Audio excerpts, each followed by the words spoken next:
CAG audit report Delhi सरकार की excise policy पर 2017 से लेकर 2021 तक की ऑडिट रिपोर्ट दिल्ली विधानसभा के पटल पर प्रस्तुत की गई। इस रिपोर्ट में 8 चैप्टर हैं। उस 8 चैप्टर में से पहले 7 चैप्टर 2017 से 2021 के दौरान जो दिल्ली की ओल्ड एक्साइज पॉलिसी थी उसकी ऑडिट रिपोर्ट है। उस पॉलिसी की खामियां हैं, उस पॉलिसी में क्या क्या करप्ट प्रैक्टिसेस थी उनको उजागर किया गया है। और एक चैप्टर जो दिल्ली सरकार द्वारा लाई गई न्यू एक्साइज पॉलिसी थी उस पर है। सबसे पहले मैं ये कहना चाहूंगी कि दिल्ली सरकार ने, आम आदमी पार्टी की सरकार ने लगातार बार बार ओल्ड एक्साइज पॉलिसी में हो रहे भ्रष्टाचार को दिल्ली वालों के सामने रखा।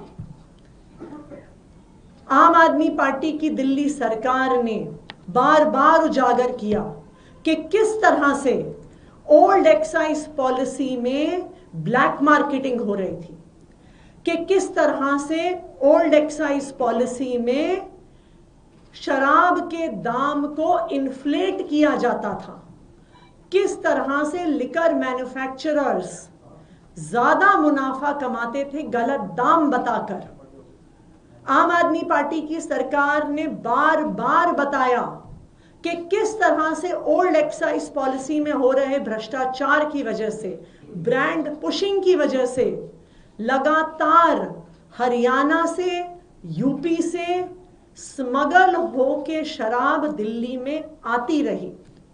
और आज आम आदमी पार्टी सरकार की इस बात पर सीएजी की इस रिपोर्ट ने मोहर लगा दी है कि ओल्ड एक्साइज पॉलिसी जो 2017 से 2021 तक चली उसमें हर प्रकार का भ्रष्टाचार हुआ। क्या कहती है ये सीएजी रिपोर्ट? ये सीएजी रिपोर्ट बताती है कि भ्रष्टाचार 2 तरीके से हो रहा था, कि कितनी शराब बेची जा रही थी उसमें भ्रष्टाचार था, क्योंकि जो पैसा सरकार के पास आता था वो हर बोतल के हिसाब से आता था। तो जो, और ये सब जानते हैं कि जो शराब बेचने वाले थे वो किस पार्टी से जुड़े हुए थे, किस पार्टी के लोग थे जिन्हें शराब के ठेके मिले हुए थे, किस पार्टी के लोग थे जिनको शराब बनाने के ठेके मिले हुए थे। वो क्या करते थे?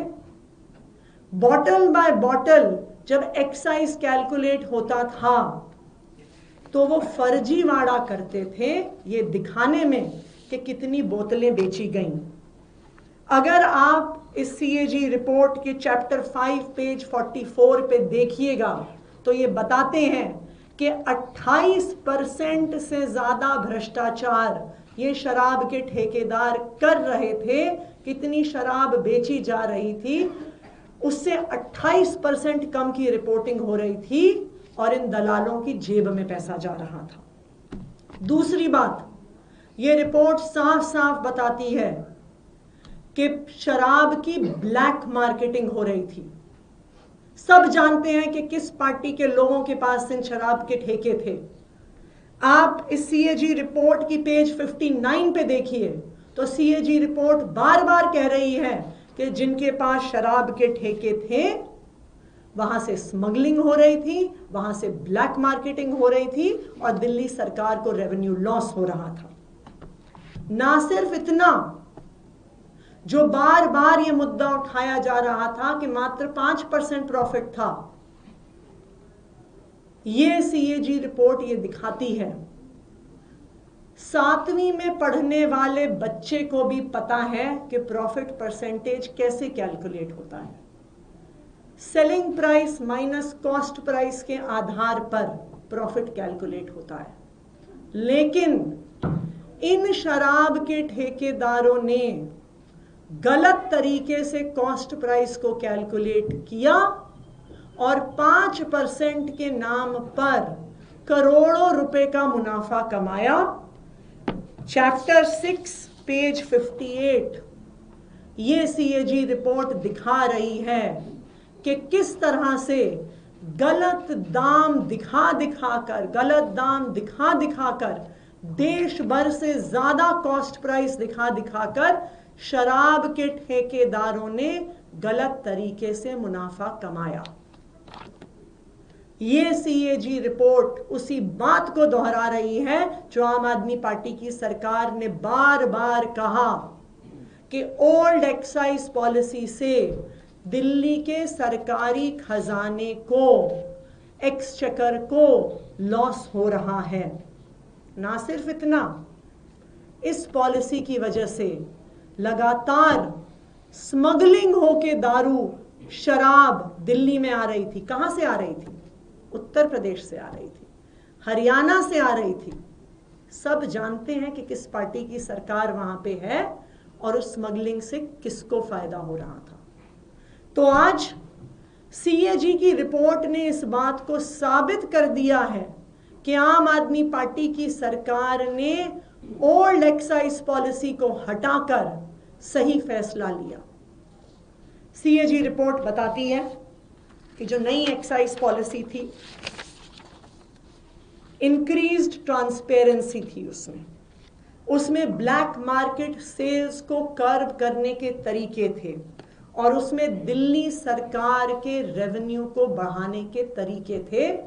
ये मैं नहीं कह रही हूं, आज मैं तो कई सालों से कह रही हूं, लेकिन आज सीएजी रिपोर्ट बता रही है अपने 8वें चैप्टर में कि जो न्यू एक्साइज पॉलिसी 2021 में दिल्ली सरकार, आम आदमी पार्टी की सरकार लेके आई, उस एक्साइज पॉलिसी के माध्यम से दिल्ली सरकार का खजाना बढ़ना चाहिए था। उस पॉलिसी में ट्रांसपेरेंसी थी, उस पॉलिसी में स्मगलिंग रोकने के तरीके थे, उस पॉलिसी में ब्लैक मार्केटिंग रोकने के तरीके थे।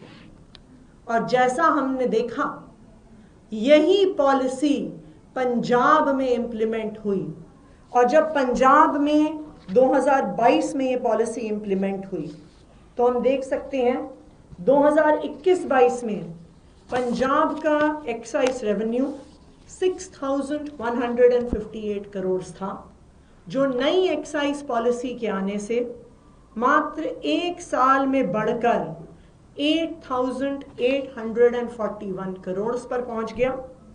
और 2024-25 में अब फाइनेंशियल ईयर खत्म होने वाला है, प्रोजेक्टेड एक्साइज रेवेन्यू 10,146 करोड़ है।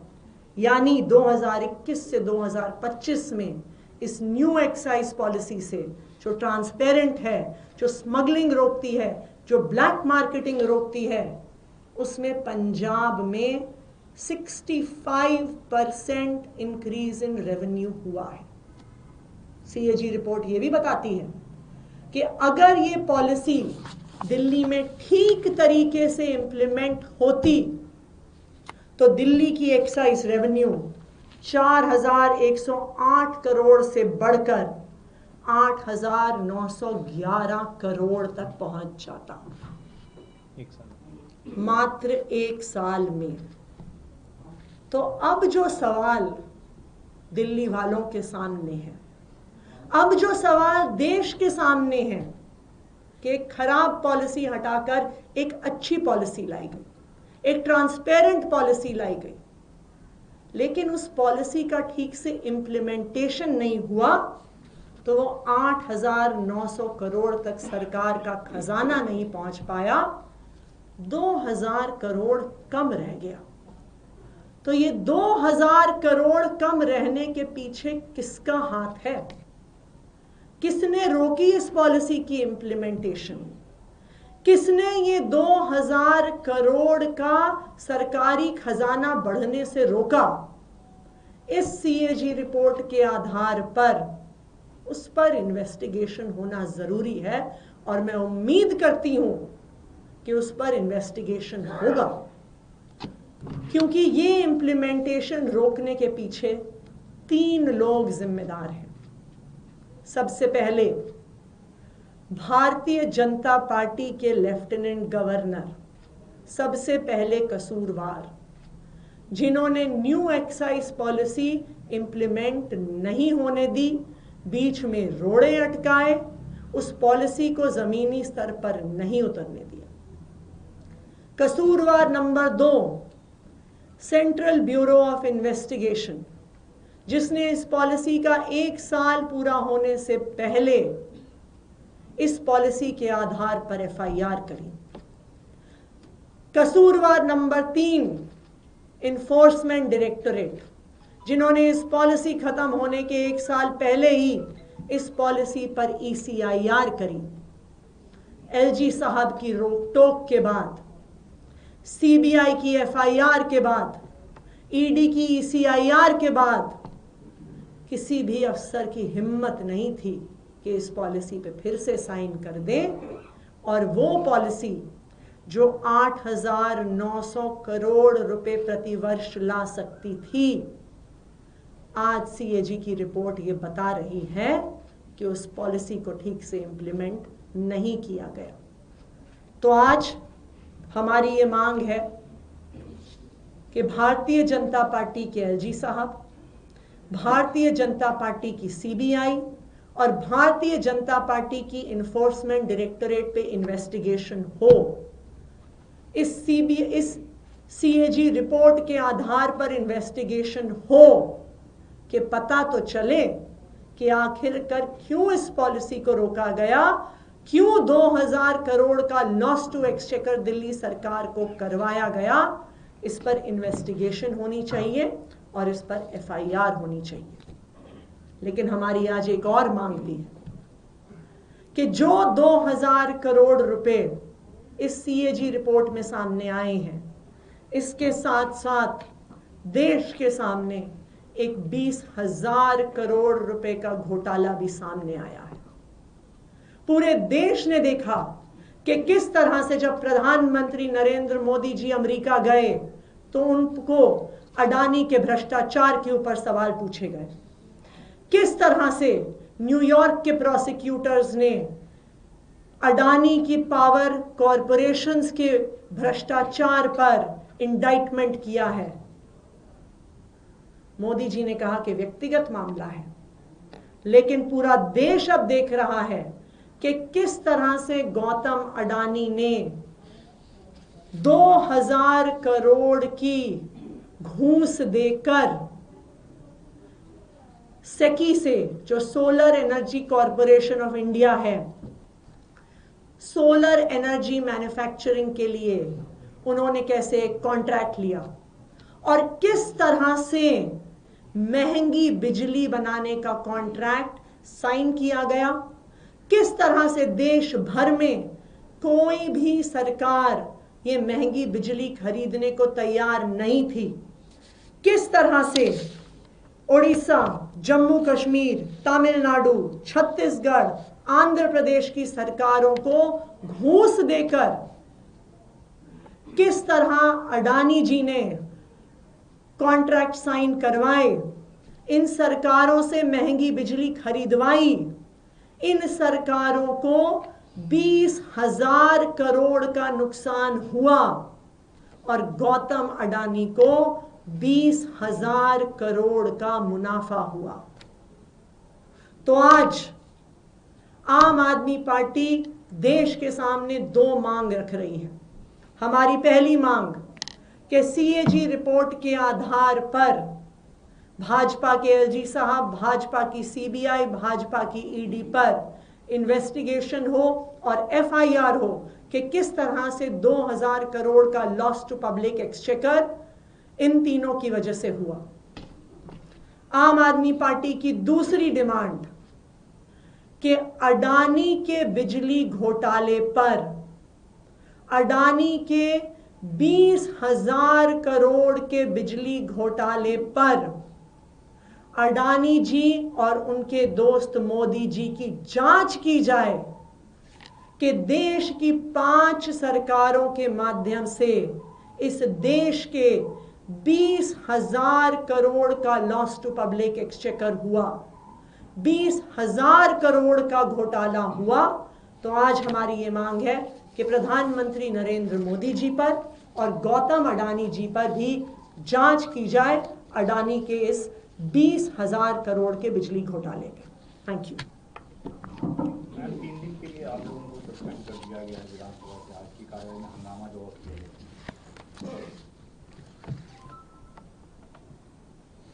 भारतीय जनता पार्टी बाबा साहब भीमराव अंबेडकर से नफरत करती है। जैसे ही वो सरकार में आए, उन्होंने सबसे पहले बाबा साहब भीमराव अंबेडकर की तस्वीर मुख्यमंत्री कार्यालय से, मंत्रियों के कार्यालय से हटाकर वहां पे प्रधानमंत्री नरेंद्र मोदी जी की तस्वीर लगा दी। क्या भारतीय जनता पार्टी ये सोचती है कि प्रधानमंत्री नरेंद्र मोदी जी बाबा साहब अंबेडकर से बड़े हैं? आज सदन में जब आम आदमी पार्टी ने बाबा साहब भीमराव अंबेडकर के नारे लगाए तो हमें सदन से निकाल के बाहर फेंक दिया गया। जब भारतीय जनता पार्टी ने मोदी जी के नाम के नारे लगाए तो किसी को बाहर नहीं किया गया।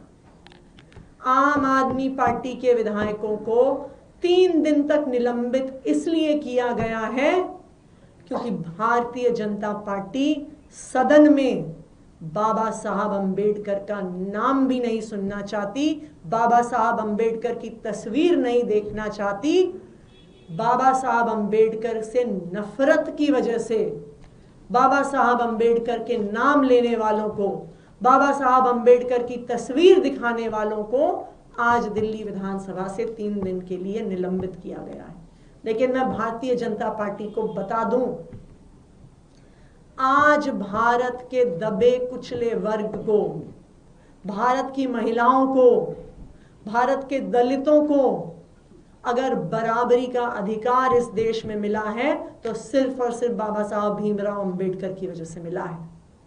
वो 3 दिन तक हमें सदन से तो बाहर निकाल सकते हैं, लेकिन जो देश के लोगों के दिलों में बाबा साहब अंबेडकर का नाम है, बाबा साहब अंबेडकर की तस्वीर जो हम लोगों के दिलों में रहती है, देशवासियों के दिलों में रहती है, उसको वो नहीं निकाल सकते हैं। और जो उनको बाबा साहब अंबेडकर से नफरत है उसका जवाब उन्हें देश के लोग जरूर देंगे।